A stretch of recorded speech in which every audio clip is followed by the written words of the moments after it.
no cover, but oh well. They'll know. Are you pulling a Pablo? All right. So it's been an interesting 2 weeks here at SMC, hasn't it? Definitely. So what has it been like? Has it been extremely different than usual? Are we both? No, either one of you. Okay. Yeah, I mean, it's been very different. It's been 14 people, which is as few as I've ever seen on this land. And we've been dealing with semi-impending doom, which is really stressful at certain points. I feel like there's been this, wave. It's kind of like real life, there's a wave and it gets really crazy and then it goes back to just kind of impending doom. And then you go, oh my God, this place is going to burn. And then you have all kinds of emotional reactions. And really, I think we've probably gotten to know each other like way better than anyone I've ever been in a program with or, in any circumstance, pretty much. What do you think? Yeah, well, I mean, as the person who kind of first pulled the trigger, so to speak, it's been nonstop after that. We didn't really have time to feel ourselves that much because we're constantly relating with things, cutting down trees, cutting grass, doing, relating with each other, relating with the public, relating with the news, the staff that want to come up here that are losing their belongings and that potentially could lose their belongings. And yeah, it's been incredibly emotional, and we haven't really had time to even think about it yet. So I mean, how does it feel now? The pressure and danger seems to have let up a bit, and now is a masterful exercise that we just did.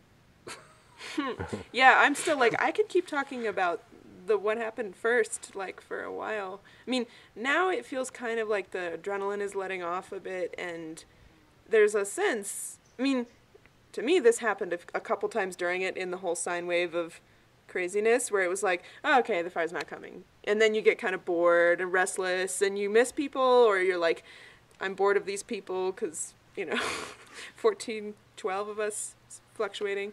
But,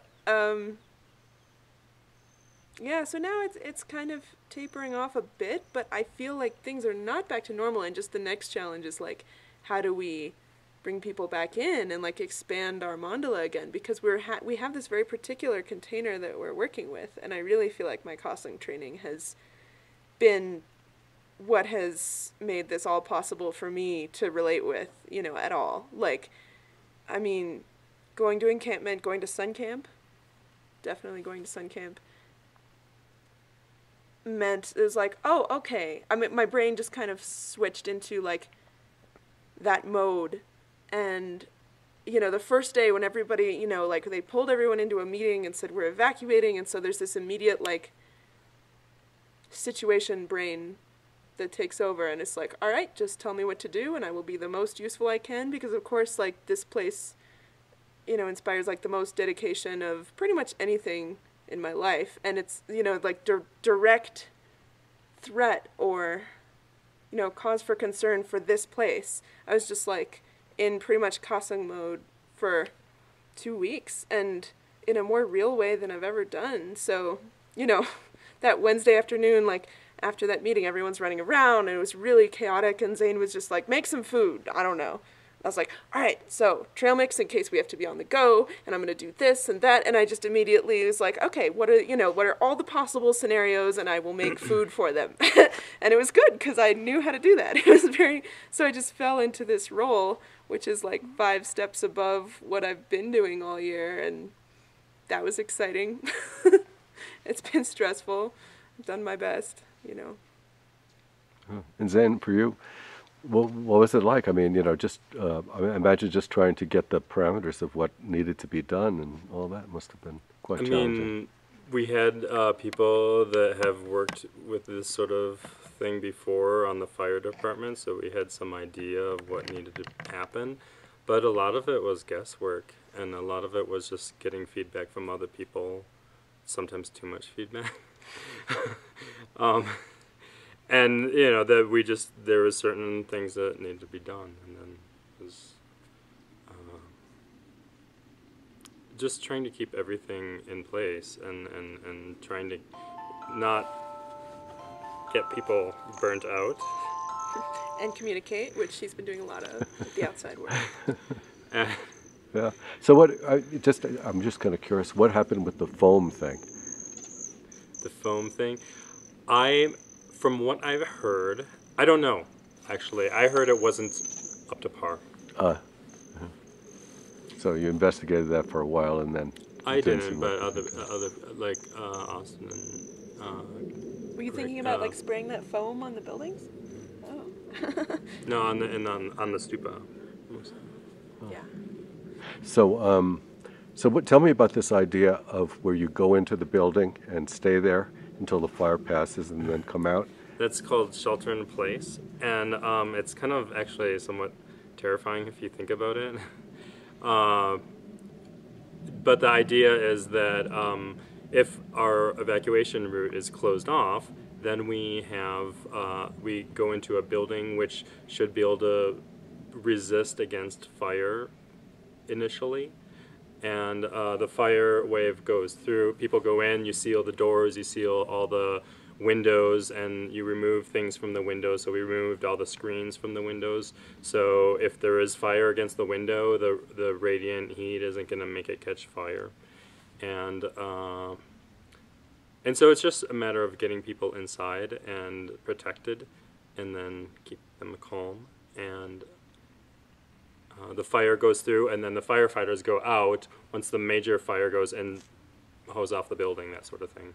So that's only a last resort if you can't escape. Sometimes it's used as a first resort, but yeah, because you're there and you can actually protect the building. if there were certain people, it depends on who's here. If we had 100 people and things it would be more difficult. Honestly, I would prefer getting people out. Right, but you were thinking if there were mainly, a group of good firefighters here, yeah, that it might be a good strategy for saving the building. That's what we would have done here. If we would have had to deal with the fire, and if we had just the firefighters left, and if things just got out of control, we would do the shelter in place and then use the trucks, put the fire out, put the fire that remaining.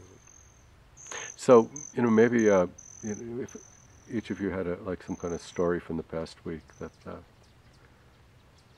kind of might be interesting for people to hear about.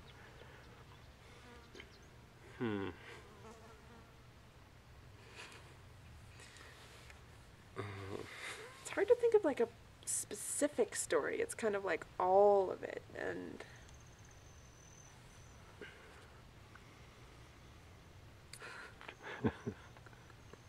No funny anecdote maybe. or exciting thing that happened? The helicopter thing. Oh yeah. We had people. I had a phone in one hand, a radio in the other hand. People coming in my door, asking questions, and then suddenly these helicopters start flying over SMC, and then we notice that they're dipping into Lake Shunyata and grabbing water out of it. It's like, okay. They had these buckets attached to like big threads, and they were just scooping. I don't know. It must have been an amazing maneuver. There's a hole in the bottom, and then it seals up or something like that. Yeah.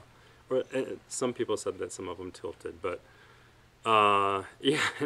And that was when the fire had just gotten really close. That was when it came to the 4-mile part, just right at the off of Penguin Park Road, and things were kind of like, oh shit, we're kind of like, yeah, yeah, they really were a little bit.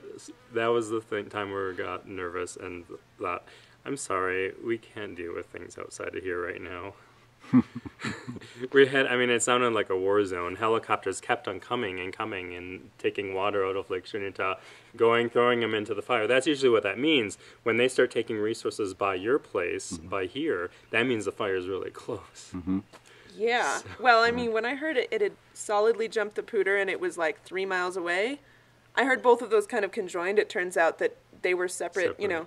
Like it was 3 miles away across the Pooter, and then it also had jumped the Pooter. But I heard them together, and I was like, oh my God. And I I think We're that's when gonna I, die. that's when I ran to my car and like threw everything out of the trunk because I'd been meaning to clean my car for about a year. I'm not even kidding. Like, you know, um, So you 6 could fit months your to stuff a year, in? and I was like, all right, everything out, and I just got this trash bag, and I'm grateful that I did it still because I'm like, I really don't need that stuff. Like, I'm normally so bad at throwing things away, and that really got me to like purge.